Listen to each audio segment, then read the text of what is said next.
સ્વામિનારાયણ સ્વામિનારાયણ વાલા સ્વામિનારાયણ સ્વામિનારાયણ વાલા સ્વામિનારાયણ સ્વામિનારાયણ વાલા સ્વામિનારાયણ સ્વામિનારાયણ વાલા સ્વામિનારાયણ વાલા વાલા સ્વામિનારાયણ વાલા સ્વામિનારાયણ સ્વામિનારાયણ વાલા સ્વામિનારાયણ.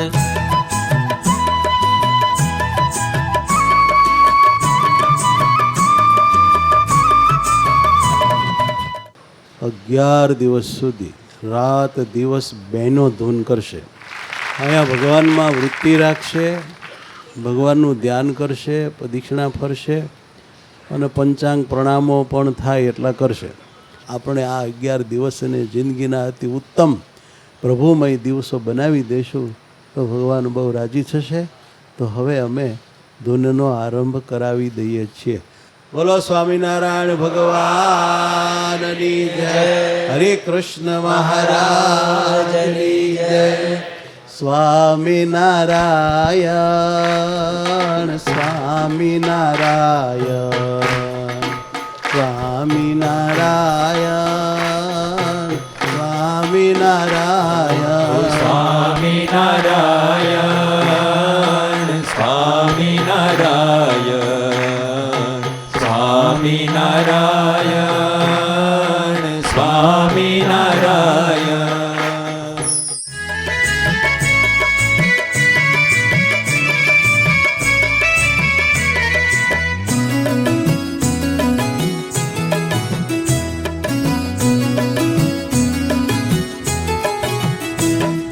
સ્વામિનારાયણ વાલા સ્વામિનારાયણ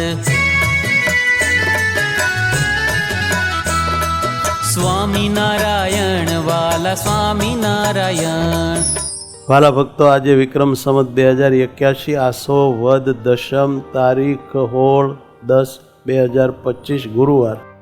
આજથી આરંભીને વિક્રમ સંવત 2082 કાર્તિક સુદ લાભ પાંચમ તારીખ 26/10/11 સુધી 11 દિવસ 26/10/2025 આ દિવસ સુધી આ ભૂમિમાં આપણે અખંડ ધ્યાન ભજન સ્મરણ દંડવત પ્રદક્ષિણા ખૂબ કરી લેવાના છે.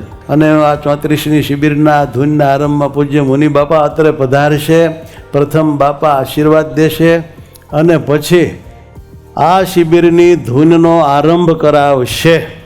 વાલા વાલા વડતાલવાસી શ્રી કૃષ્ણ મહારાજ, લક્ષ્મીનારાયણ દેવ, રાધા કૃષ્ણ દેવ, ધર્મ ભક્તિ વાસુદેવ, બધા વડતાલ જે દેવો છે એ દેવોને પધરામણી થઈ છે. હવે આપણે બધા ખબરદાર થઈને 11 દિવસ ગુરુજીએ અખાડ વાદરો છે એમાં જો ભજન કરીશું તો મહારાજને સંતો ખૂબ ને ખૂબ રાજી થાય છે. તો આપણે એવું કરીએ કે ભગવાનને સંતો રાજી થાય. ઘનશ્યામ મહારાજ. બોલો સ્વામિનારાયણ ભગવાનની જય. જય ઘનશ્યામ વાલા જય ઘનશ્યામ. જય ઘનશ્યામ વાલા જય ઘનશ્યામ. સ્વામિનારાયણ જય ઘનશ્યામ. સ્વામિનારાયણ જય ઘનશ્યામ. સ્વામિનારાયણ વાલા સ્વામિનારાયણ સ્વામિનારાયણ વાલા સ્વામિનારાયણ સ્વામિનારાયણ વાલા સ્વામિનારાયણ સ્વામિનારાયણ વાલા સ્વામિનારાયણ હરિ મારા સ્વામિનારાયણ વાલા સ્વામિનારાયણ. 11 દિવસ સુધી આ ભૂમિમાં આપણે અખંડ ધ્યાન ભજન સ્મરણ દંડવત પ્રદક્ષિણા ખૂબ કરી લેવાના છે. અહીંયા વડતાલ ધામના બધા દેવો બિરાજા છે. જાણે કે વડતાલ ધામના દિવ્ય દેવોના આપણને દર્શન થાય છે એવો મંગલમય આ મંડપ આપણને બધાને ભગવાનમાં ખૂબ જોડશે, ખૂબ જોડશે, ખૂબ જોડશે. ત્યારે ભગવાન પણ પોતાના મુક્ત મંડળ સાથે અહીંયા અખંડ બિરાજશે. તમારાથી પોકારાતા પરમાત્મા તમારા એક એક મંત્રને પોતાના કાનથી સાંભળશે. આ ખાસ દ્રઢ ભાવ રાખજો.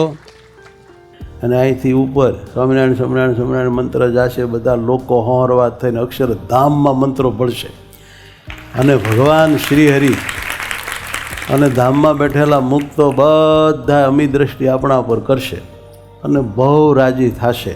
ભજન જ ભગવાનમાં હેત કરાવે છે. ભજન જ આપણા પાપ બાળે છે. ભજનથી વાસના ટળી જાય છે. કાળા નાગનું ઝેર પણ ઉતરી જાય છે.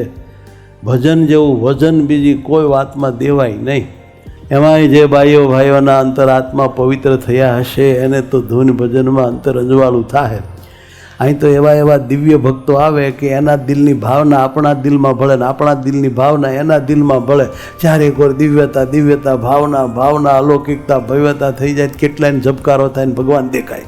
માટે વાલા ભક્તો જેટલો શ્રદ્ધાવાળો, ખપવાળો, મહિમાવાળો ખબરદાર થઈને આમાં જોડાશે, ભજન કરશે, એના બધાનું બહુ રૂડું થશે.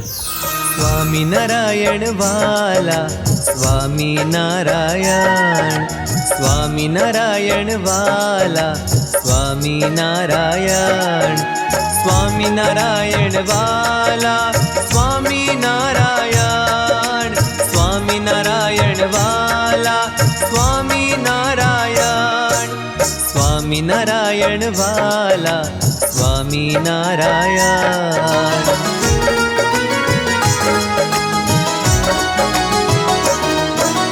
સ્વામિનારાયણ વાલા સ્વામિનારાયણ, સ્વામિનારાયણ.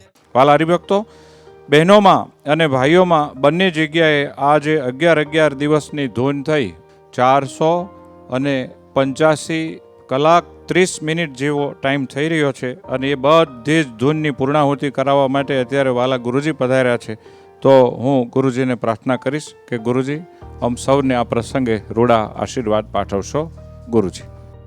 વાલા ભક્તો, 11 દિવસ ભાઈઓ અને બહેનોના બંને મંડપમાં બહુ જ ભાઈઓ બહેનોએ બાળકોએ બધાએ ભાવથી નાચી કૂદીને રાત દિવસ ધૂન કરી. ભગવાનને બહુ ગમ્યું. ભગવાન બહુ રાજી થયા, બહુ જ રાજી થયા. રાજીપાના તો આપણે આમ ઢગલા થઈ ગયા. ભજન બહુ જીવાત્માને શુદ્ધ કરનારું, ભગવાનમાં જોડનારું છે. ભજન વિના જીવનું કોઈ દી કલ્યાણ થાય જ નહીં. ગમે એવો વૈરાગી હોય કે ગમે એવો આત્મજ્ઞાની હોય, પણ ભજન કર્યા વગર કોઈનું ભલું ન થાય. આપણા સંપ્રદાયમાં ભજન ઉપર વજન ખૂબ જ છે. આપણે ભગવાનને આ રીતે ભજન કરીને રાજી કર્યા, બહુ મોટું કામ થઈ ગયું આપણું. વાલા મહારાજ અહીંયા અખંડ હાજર હોય, એ બધા નાચતા હોય, ભગવાનને કેવું સારું લાગે. ભગવાનને તો આપણને બધાને એની મૂર્તિમાં જ જોડવા છે અને આપણે એ પ્રમાણે એ જેમ કે એમ ભગવાનના ભજનમાં જોડાઈને મૂર્તિમાં જોડાઈએ ત્યારે મહારાજને બહુ જ ગમે. અમે પણ બહુ રાજી થયા.